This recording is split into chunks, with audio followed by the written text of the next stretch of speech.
saya katakan bahwa tidak hanya berbicara potensi, tetapi bahwa alam yang ada di sana harus termanfaatkan kepada masyarakat, dan masyarakatnya pun juga harus tahu bagaimana memanfaatkan alam. Kan begitu.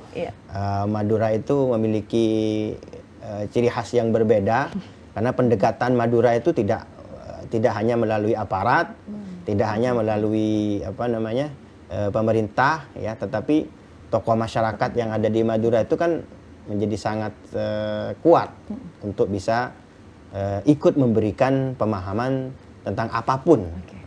Yang muncul kesannya adalah sulitnya investor itu dikatakan karena ada penolakan dari masyarakat, bla bla bla macam-macam.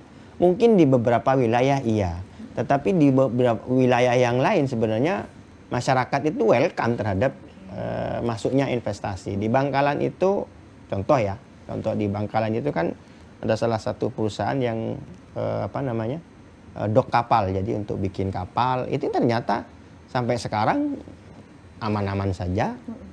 Ya harus terus mencari informasi ya, karena terkadang miss-nya masyarakat itu karena kekurangan informasi. Tidak tahu informasi.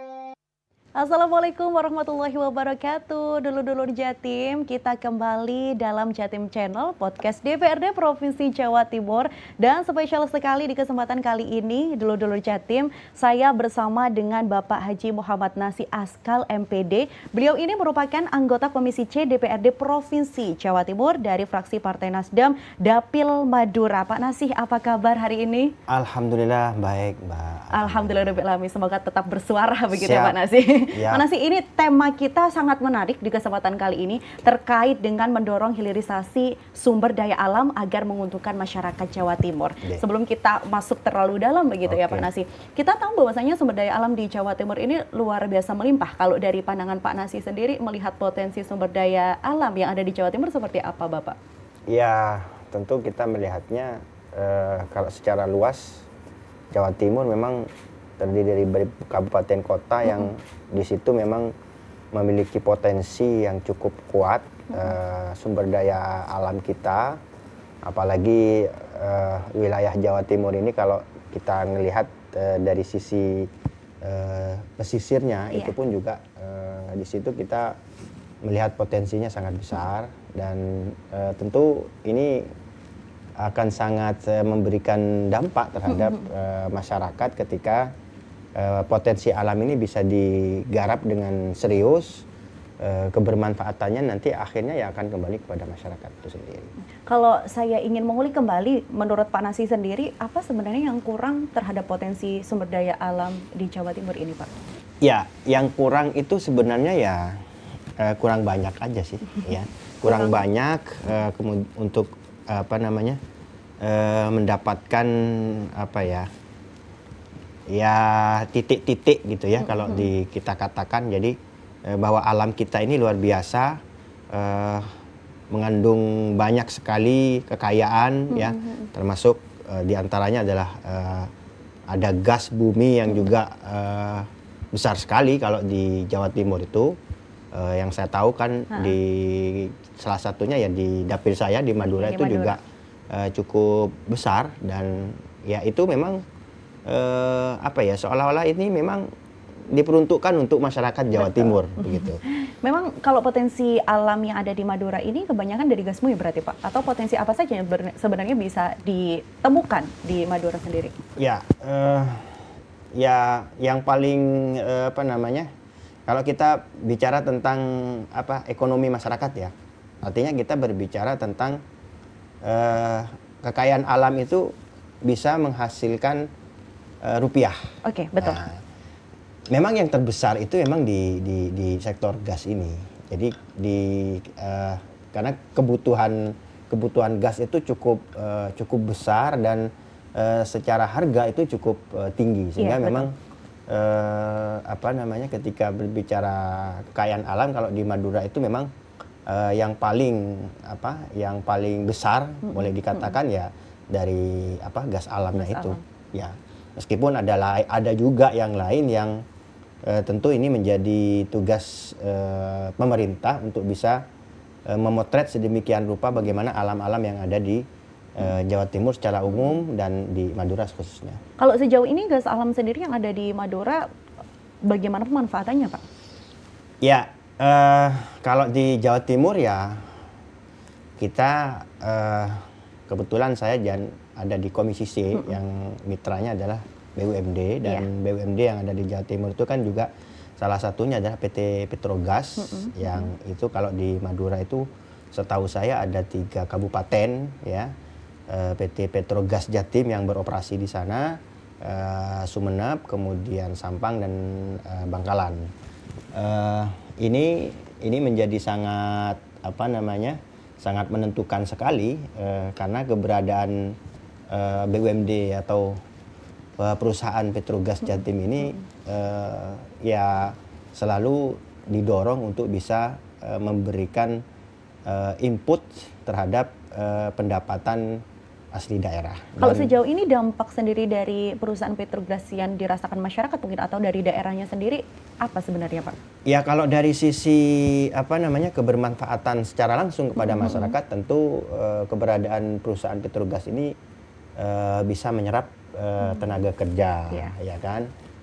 Bahwa ketika ada gas bumi yang diolah, kemudian di situ ya kita selain sumber daya alam kan juga harus diimbangi dengan sumber daya manusianya, sehingga serapan tenaga kerja itu juga menjadi salah satu yang didorong untuk bahwa tidak hanya berbicara hasil gasnya saja yang kemudian kembali kepada Jawa Timur, tetapi masyarakat lokalnya pun juga mendapatkan manfaat daripada keberadaan gas yang ada di Madura itu. Potensi kekayaan alam yang melalui gas yang bisa saya katakan nilainya cukup tinggi begitu ya Pak di Madura.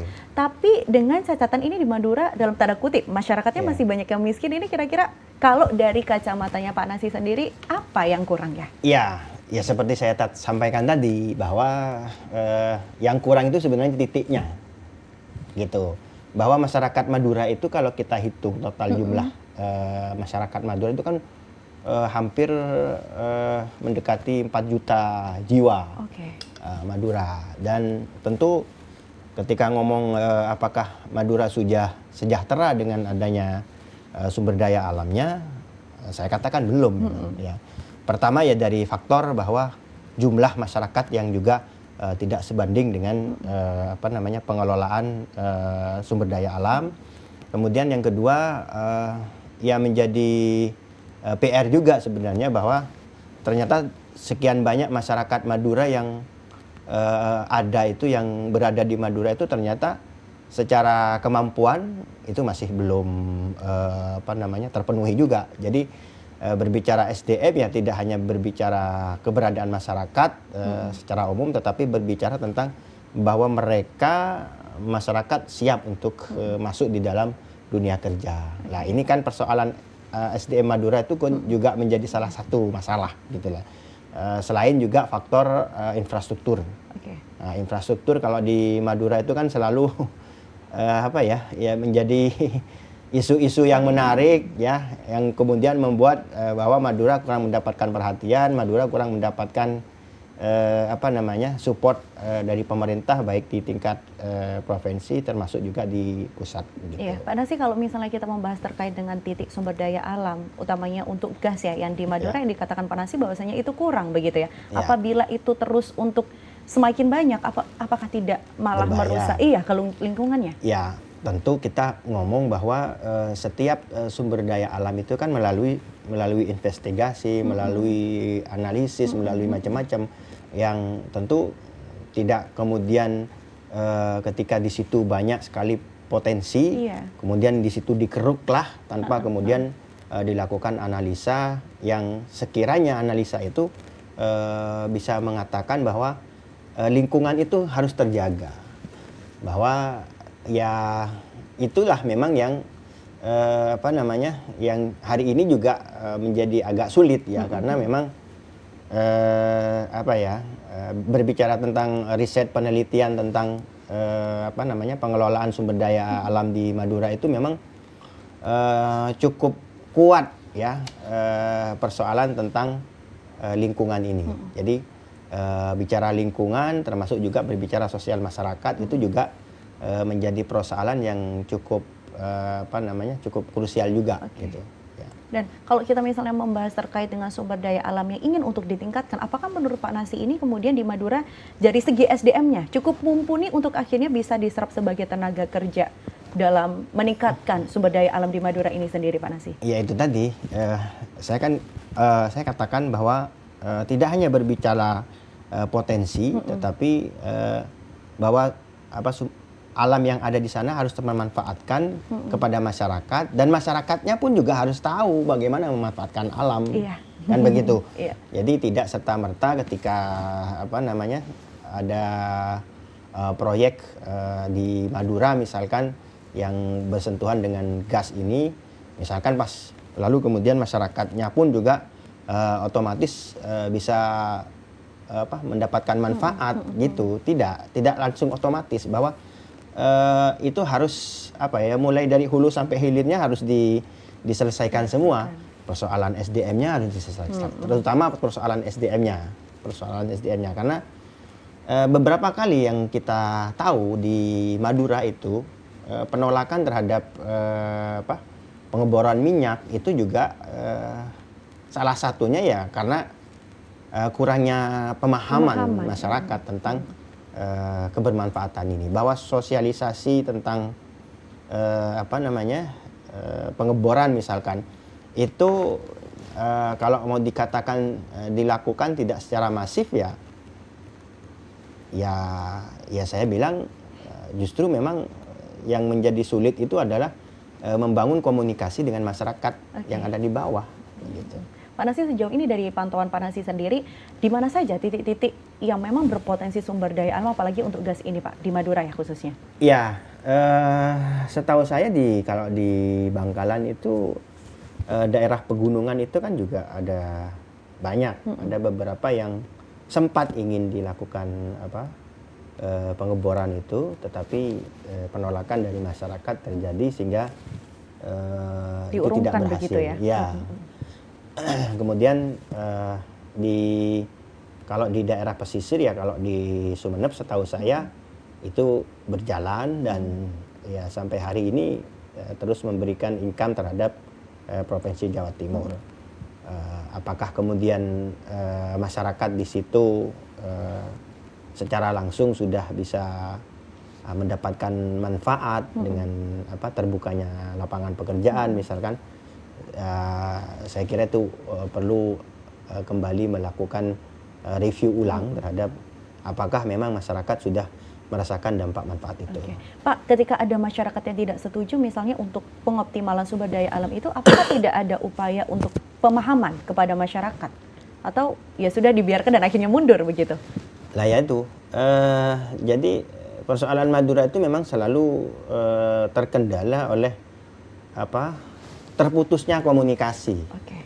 Jadi bahwa Madura itu harus dipahami masyarakatnya terdiri dari berbagai kelompok, terdiri dari berbagai ya kalau saya katakan Madura itu memiliki ciri khas yang berbeda karena pendekatan Madura itu tidak hanya melalui aparat, tidak hanya melalui pemerintah ya, tetapi tokoh masyarakat yang ada di Madura itu kan menjadi sangat kuat untuk bisa ikut memberikan pemahaman tentang apapun ketika berbicara tentang kemajuan pembangunan.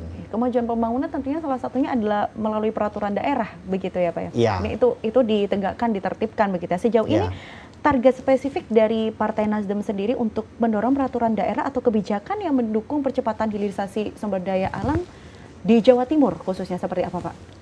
Ya, kalau kita sih mendorong untuk tidak hanya sekedar ngomong tentang Madura, ya, dari sisi bagaimana mengeruk kekayaan alamnya, tetapi memang penertiban dari setiap program pemerintah itu harus dengan regulasi yang jelas, harus dengan aturan yang jelas bahwa yang namanya perda, ya, yang namanya perda itu harus betul-betul dipahami oleh masyarakat. Jadi kita ini sudah banyak yang mengeluarkan perda, ya, yang spesifik lah bicara tentang daerah, khususnya di Madura. Contoh misalkan perda tentang petani tembakau misalkan. Itu kan ya akhirnya perda ini seolah-olah tidak punya fungsi gitu loh ketika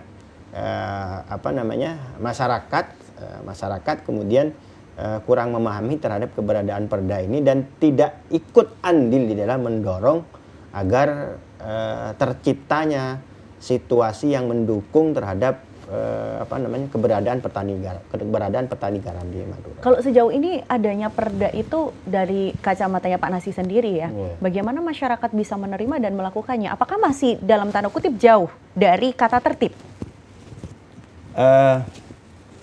Saya katakan jauh, ya terkadang Madura itu nggak terlalu jauh sebenarnya. Jadi tergantung pendekatannya aja, Pak. Tergantung pendekatannya. Yang diminta itu sebenarnya seperti apa sih, Pak?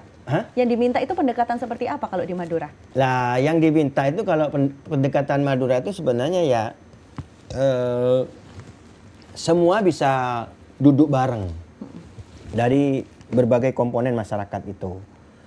Bahwa masyarakat itu sangat majmuk, dia terwakili oleh banyak komunitas, dia terwakili oleh banyak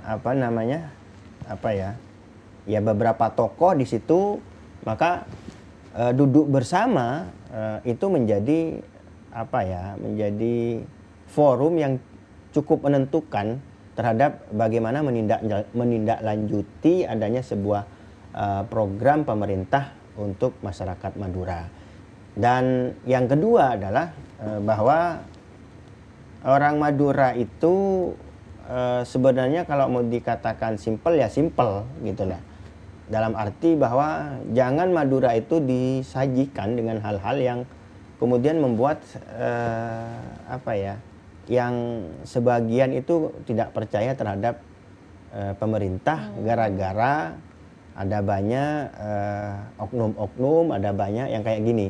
Jadi memang agak sulit ketika berbicara oknum sebenarnya. Jadi Madura itu kan ya persoalan, lagi-lagi persoalan garam itu menjadi hari ini menjadi sangat menjadi sangat menyedihkan juga ya. Indonesia itu hari ini telah mengimpor garam, tapi ketersediaan garam itu sampai hari ini belum bisa dikatakan apakah memang perlu impor atau tidak. Padahal bicara Madura, contoh Madura itu memberikan kontribusi garam yang cukup besar, ya. Dan ya masyarakat Madura dengan garamnya akhirnya seolah-olah tidak berdaya karena sederhana, hari ini Pulau Madura itu dikatakan pulau garam tapi tidak ada pabrik garam di Madura. Itu kan persoalan. Kenapa? Ya di sinilah kita bicara Madura memang cukup identik dengan yang namanya oknum, terlalu banyak oknum kadang. Kendalanya memang dari oknum saja itu, Pak. Kalau kita membahas garam begitu ya. Saya tahu memang potensi garam kan luar biasa juga karena Madura itu dikelilingi lautan begitu ya. Kalau misalnya kita bahas lagi, kendala yang paling utama akhirnya tidak bisa membangun pabrik atau mengoptimalkan sumber daya dari garam itu sendiri apa sebenarnya, Pak?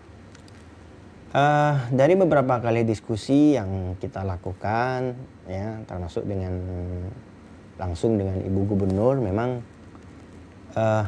yang paling disampaikan itu adalah yaitu, jadi Madura itu sulit kayak sulit menembus oknum-oknumnya gitu loh. Kenapa? Karena mohon maaf, ketika ngomong tentang perusahaan misalkan di Madura ya, ketika ngomong didirikannya sebuah perusahaan di Madura untuk bisa menjembatani warga masyarakat. Itu di situ kita melihat bahwa masyarakat Madura yang sudah sudah bekerja, mengolah apapun, itu sebagian kan sudah merasakan keuntungannya. Nah, sehingga bahwa persaingan dalam dunia usaha itu bagi masyarakat Madura terkadang kurang dilihat sebagai sebuah kesempatan untuk berlomba-lomba, tetapi justru kadang dilihatnya ini bahaya. Saya kalau nanti begitu. Jadi itu yang kemudian kita katakan bahwa munculnya oknum itu ya karena persoalan itu. Kalau sejauh ini dari pandangan Pak Nasi sendiri, bagaimana peran dari akademisi kemudian anak muda cendekiawan itu bagaimana, Pak? Ya memang perlu pendampingan terus, Mbak. Jadi keterlibatan semua pihak ya, terutama dari kalangan akademisi. Jadi untuk terus mendorong agar masyarakat ini masyarakat itu ya bisa mengerti, bisa memahami bahwa tujuan pembangunan itu ya untuk pemerataan gitu ya. Untuk pemerataan, maka ya pemerataan itu bisa dilakukan ketika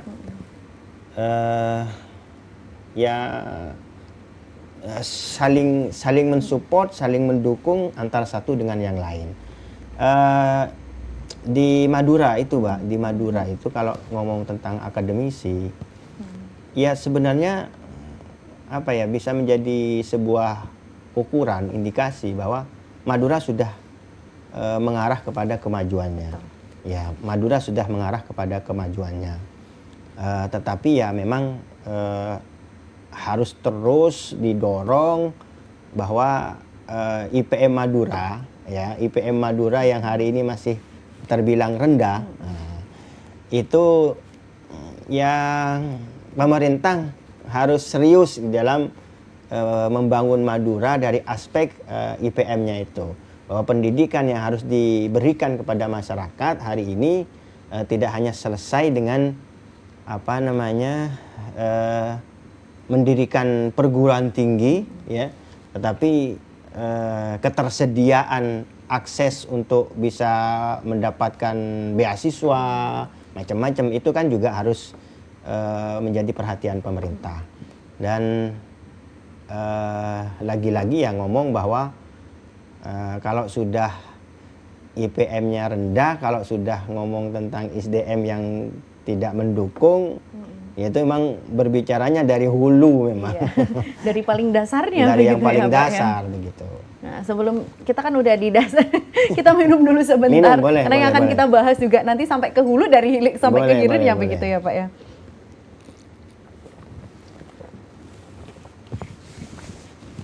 Nah, ini juga kita lanjutkan begitu, masih terkait dengan hilirisasi sumber daya alam yang ada di Madura. Kita kembali lagi ke topik yang kita bahas di kesempatan kali ini. Tantangan terbesar untuk akhirnya bisa memunculkan sumber daya ini dan menarik investor untuk bisa ambil bagian di Jawa Timur, khususnya yang ada di Madura, apa itu Pak? Ya, tantangan terbesarnya adalah ya ketersediaan ruang. Oh, ruang. Ya, untuk para investor masuk ke Madura. Bahwa sebenarnya pemerintah bukan kemudian mewajibkan dirinya hanya dengan mengolah sedemikian rupa melalui perusahaan BUMD-nya atau apapun lah istilahnya, tetapi keterlibatan dari pihak swasta ini juga menjadi krusial, menjadi sangat penting di saat pemerintahannya juga tidak memiliki kemampuan untuk secara fiskal ya itu mengalokasikan anggarannya untuk daerah Madura, sehingga tantangan terberatnya memang ketersediaan ruang untuk masuknya para investor itu dari aspek bahwa investor untuk ditarik datang ke Madura itu ya harus bisa diberikan presentasi yang lebih kuat sebenarnya, bahwa tidak sekedar potensi alamnya saja, tetapi kemudahan untuk mengurus perizinan, kemudahan untuk ngurus legalitas itu juga diberikan oleh pemerintah. Dan kalau upaya dari Komisi C sendiri Pak untuk akhirnya bisa menarik lebih banyak investor, seperti apa? Kita bersama Dinas Penanaman Modal sering melakukan kegiatan sosialisasi, ya. Apakah sosialisasi yang berkenaan dengan investasi ataupun sosialisasi yang berkenaan dengan keberadaan UMKM. Dan ya hari ini kita terus lakukan itu, tapi ketika berbicara tentang Madura memang menjadi agak sedikit berbeda, ya, untuk bisa mendapatkan investor yang mau untuk datang ke Madura, ya, yang mau untuk datang ke Madura. Perlu lebih banyak lagi kajian, perlu lebih banyak lagi terobosan-terobosan untuk menciptakan iklim investasi yang mendukung terhadap keberadaan investor-investor itu sendiri. Kalau misalnya masuk ke Madura itu ketakutan dari investor sebenarnya apa? Apakah keamanan begitu Pak? Sebenarnya bukan keamanan, tapi saya kalau mau mengatakan bukan takut, bukan sulit dalam arti ketika melihat Maduranya, bukan, tetapi bahwa investor ini harus dijemput bola, gitu loh, dijemput bola, kemudian mereka diantarkan, gitu kan. Mereka diantarkan, kemudian diperkenalkan, mereka diberikan gambaran-gambaran yang lebih jelas tentang potensi untuk berinvestasi di Madura. Bahwa kemudian yang muncul kesannya adalah sulitnya investor itu dikatakan karena ada penolakan dari masyarakat, bla bla bla macam-macam. Mungkin di beberapa wilayah iya, tetapi di beberapa wilayah yang lain sebenarnya masyarakat itu welcome terhadap masuknya investasi. Di Bangkalan itu contoh di Bangkalan itu kan ada salah satu perusahaan yang dok kapal, jadi untuk bikin kapal itu ternyata sampai sekarang aman-aman saja, gitu kan, dan masyarakatnya ternyata mendukung. Kenapa? Karena dengan masuknya investasi seperti ini ya masyarakat akan mendapatkan pekerjaan yang layak, gitu. Pak, kurang welcome-nya masyarakat terhadap investor ini apakah penyebabnya adalah kurang rasa kebermanfaatan bagi masyarakat kecil yang justru malah kebermanfaatan dirasakan oleh pusat, provinsi begitu? Apakah kemungkinan ini ada? Ya, kalau masyarakat tidak ke sana sebenarnya. Kalau masyarakat Madura itu simple. Kalau memang ada perusahaan yang mau masuk, ya, ada mau masuk, misalkan yang penting secara lingkungan itu misalkan tidak mengganggu, ya, terhadap kehidupan masyarakat. Jadi kalau misalkan ada pabrik-pabrik yang kemudian suaranya bising macam-macam kayak gitu, itu kan itu harus diinikan dulu, harus diklikkan dulu dari awal kepada masyarakat, bahwa yang terpenting itu adalah bahwa promosi tentang lapangan pekerjaan itu sendiri. Ketika orang Madura itu dikasih pekerjaan, selesai, gitu loh. Karena ada yang mereka rasakan begitu. Ada yang mereka Artinya rasakan. ini harus ada kolaborasi antara pemerintah provinsi, pemerintah daerah, dan juga pelaku usaha, investor juga, dan masyarakat begitu ya Pak? Iya, jadi bukan hanya di tingkat lokal saja, ya. Jadi pemerintah daerah, sebagai penentu kebijakan gitu ya kira-kira. Kemudian di sini ada pemerintah provinsi yang berusaha untuk bisa mendatangkan sedemikian banyak investor-investor ya, mengkomunikasikan dengan pemerintah yang ada di kabupaten dan dipertemukanlah dengan masyarakat. Dan pada saat itu sebenarnya ya kalau kita mengacu terhadap apa yang sudah berjalan, ya ternyata nggak seserem, nggak ekstrim yang kemudian dibayangkan oleh orang lain ya. Pak, kalau kita ngomong lagi tentang hilirisasi sumber daya alam, khususnya yang ada di Madura ya, bagaimana ini bisa menjadi salah satu hal untuk mengentas kemiskinan yang ada di Madura, khususnya umumnya yang ada di Jawa Timur? Apa yang bisa dipastikan dengan hilirisasi ini? Iya, ya itu tadi kebermanfaatan itu ya memang arahnya kepada kesejahteraan masyarakat, ya. Peningkatan kesejahteraan masyarakat. Kita tahu bahwa etos kerja masyarakat Madura itu tinggi loh. Etos kerja masyarakat Madura itu tinggi. Iya. Masyarakat Madura yang bertransmigrasi ke beberapa daerah itu ya untuk apa? Ya mereka untuk mencari pekerjaan. Iya, ya. Betul. Dan bahwa ketika masyarakat Madura itu sukses, itu ya, itu tidak akan, itu bagusnya Madura itu kan. Orang Madura yang ada di luar itu selalu ingat terhadap Madura, gitu kan. Dan ini sebenarnya menjadi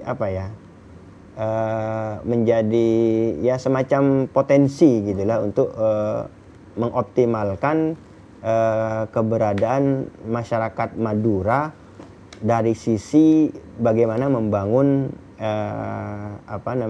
menciptakan lapangan pekerjaan yang arahnya adalah peningkatan kesejahteraan masyarakat. Kalau dari Perseroda sendiri Pak, Petrogas tadi yang disampaikan begitu ya, apa yang perlu dioptimalkan untuk akhirnya bisa terasa dampaknya di masyarakat utamanya yang ada di Madura ini? Kalau ngomong BUMD ya, ngomong BUMD, kalau kita di Komisi C memang selalunya mendorong peningkatan kinerja dari BUMD itu endingnya adalah naiknya pendapatan yang masuk ke provinsi. Jadi kita berbicara secara umum bahwa ketika PAD naik maka pembangunannya pun juga akan lebih mudah gitu ya. Nah, kalau dari aspek kebermanfaatan secara langsung kepada masyarakat, memang saya boleh mengatakan BUMD Jawa Timur itu bukan satu-satunya yang bisa memberikan lapangan pekerjaan.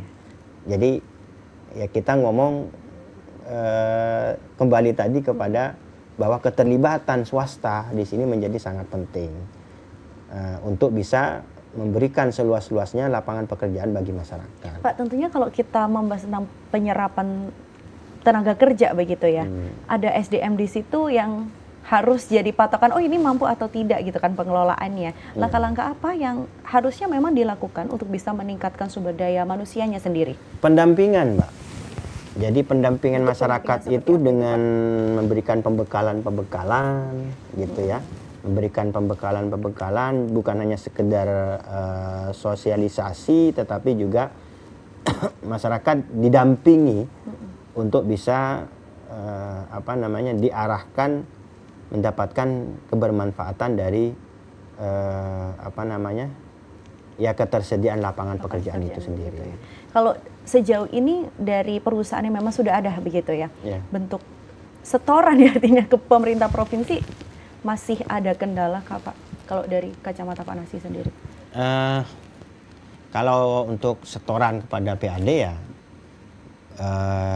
dikatakan ada masalah ya karena kita melihatnya setiap tahun harus naik kan begitu. Betul. Nah, ketika tahun kemarin dengan tahun ini kok sama ya kita mengatakan berarti ada masalah gitu ya.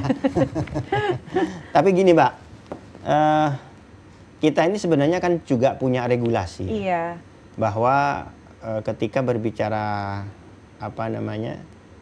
perusahaan ya swasta itu diatur oleh regulasi. Salah satu regulasi itu adalah kita berbicara tentang kemitraan. Ya. Bahwa masuknya investasi ke Jawa Timur itu harus bisa memotret kepada keberadaan perekonomian masyarakat gitu lah. Sehingga yang namanya kemitraan itu diatur bahwa tidak boleh ada sebuah perusahaan dibangun di suatu daerah terkecuali dia sudah melakukan kemitraan ya dengan masyarakat melalui misalkan pemberian ruang untuk UMKM misalkan kayak gitu. Itu kan kemitraan yang hari ini juga sudah di mana-mana itu. Sudah di mana-mana kalau kita ngomong tentang misalkan munculnya beberapa swalayan-swalayan ternama, itu kan biasanya kan di situ ada UMKM di depannya. Betul. Itu kan terbentuknya melalui kemitraan, dan kemitraan inilah yang juga menjadi salah satu menjadi salah satu faktor kebermanfaatan terhadap masyarakat itu sendiri. Masih terkait dengan investasi yang masuk juga kemitraan itu ya Pak ya. Yeah. Sejauh ini kalau di Madura sendiri kan pasti ada peran pesantren dan juga tokoh agama. Seberapa besar sebenarnya pengaruh dan peran dari pesantren dan tokoh agama ini? Ya kalau ngomong di Madura memang basicnya di situ. Basicnya di situ. Jadi masalah apapun kalau sudah ada keterlibatan dari para tokoh ini biasanya selesai. Gitu. Jadi masyarakat ini bisa dibilang lebih percayanya justru kepada tokoh agama ya? Ya, Kiai begitu. Madura itu kan unik begitu. Jadi karakteristik Madura itu memang cukup kuat ya, bahwa masyarakat Madura dikenal sangat religius ya, memiliki kedekatan emosional yang cukup kuat dengan beberapa tokoh seperti kiai dan tokoh-tokoh yang lain, tokoh-tokoh agama lah.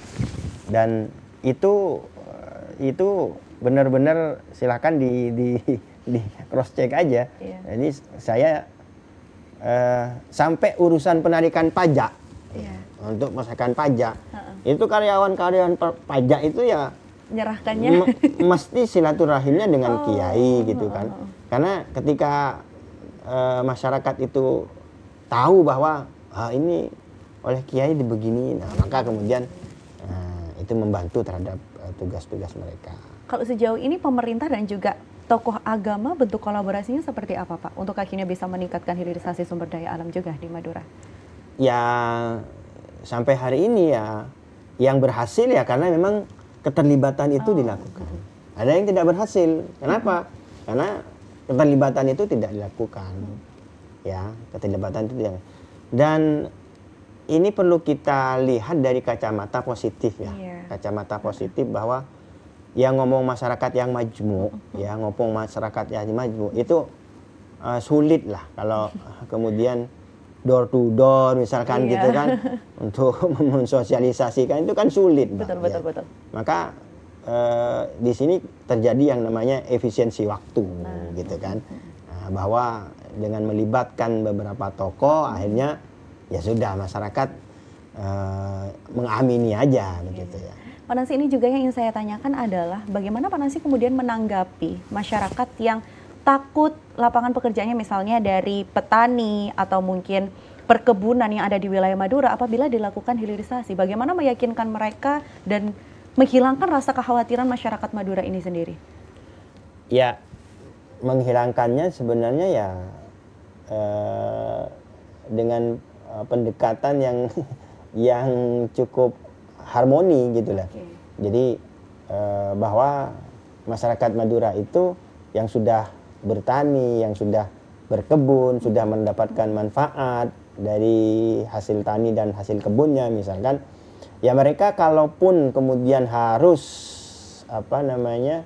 lahannya ya dipakai untuk kepentingan hilirisasi ya, memberikan pemahamannya adalah dengan bahwa ini berbicara kepentingan orang banyak, kepentingan orang banyak. Dan kalau pendekatannya baik, Mbak, justru ini kan contoh di Bangkalan ya, Orang Bangkalan itu jalan-jalan yang ada di Bangkalan terkadang dia muncul di lahannya masyarakat. Jadi jalan-jalan setapak, jalan-jalan kendaraan itu kepemilikannya milik masyarakat. Tetapi karena jalan umum ya Pak? Bukan jalan umum, itu banyak sekali di Bangkalan kayak gitu. Tapi itu bisa terjadi dan tidak ada masalah gitu loh. Dalam hal pemerintah yang kemudian memfasilitasi itu. Kenapa? Karena bahasanya adalah kebermanfaatannya untuk orang banyak. Nah, jadi sekali lagi bahwa kalau sudah ngomong tentang Madura ya kata kuncinya ada di pendekatan. Gitu. Pak, ini sebagai anggota Komisi C begitu ya, yang fokus Ya. pada keuangan dan BUMD. Bagaimana akhirnya Pak Nasi ini mengawasi transparansi perizinan dan pengelolaan sumber daya alam yang ada di Jawa Timur? Ya tentu kita dengan melakukan sidak ke lapangan, ya kita mengawasi dan terus memberikan pantauan-pantauan. Selain juga kita di komisi bersama dengan mitra-mitra kita itu membahas hearing bersama laporan kinerja dari setiap OPD, dari setiap mitra, dan dari situ ya kita juga bisa memberikan masukan-masukan bahwa ketika ada masalah misalkan kita juga ikut andil di dalam mencari solusi dari setiap persoalan-persoalan yang dihadapi oleh mitra kita. Dan pengawasan ini memang karena menjadi fungsi yang melekat bagi kami, ya kita tidak hanya ketemunya hanya di satu forum saja gitu lah, bahwa kita diatur oleh undang-undang ya, pada saat kita akan membahas anggaran misalkan semua laporan ini masuk gitu ya, dan di situ kita mengkritisi, di situ kita memberikan pengawasan. Ya, Pak Nasi, terakhir pesan untuk masyarakat Jawa Timur, khususnya masyarakat Madura yang menyaksikan Jatim Channel di kesempatan kali ini termasuk terkait dengan pemanfaatan sumber daya alam di daerahnya masing-masing. Monggo Pak Nasi. Iya, pesan kita hari ini adalah terhadap pemerintah itu jangan kemudian menganggap bahwa ketika masyarakat tidak mau untuk diajak dibangun berkolaborasi kemudian selesai tanggung jawab, tetapi justru pemerintah mulai dari sejak awal ya, mulai dari hulu sampai ke hilirnya itu berkewajiban untuk memberikan konsumsi ya ya program apapun lah, kebijakan yang orientasinya ya kembali kepada masyarakat itu sendiri. Dan kepada masyarakat ya harus terus mencari informasi ya, karena terkadang miss-nya masyarakat itu karena kekurangan informasi. Tidak tahu informasinya juga. Ya, jadi terus mencari informasi, dan hari ini kita untuk mengakses informasi itu cukup mudah ya, hanya melalui segenggam HP kita sudah bisa tahu banyak hal.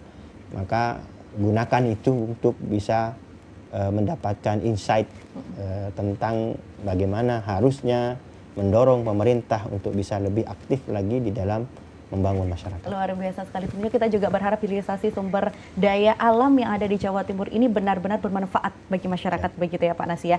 Terima kasih banyak Bapak Haji Muhammad Nasi Askal MPD dari anggota Komisi C DPRD Provinsi Jawa Timur, fraksi Partai Nasdem dari Dapil Madura, yang sudah menjelaskan kepada kita semua pemirsa. Terima kasih juga pemirsa sudah menyaksikan Jatim Channel Podcast DPRD Provinsi Jawa Timur. Saya Tania Nadita, sampai jumpa. Wassalamualaikum warahmatullahi wabarakatuh. Waalaikumsalam. Pak Nasi.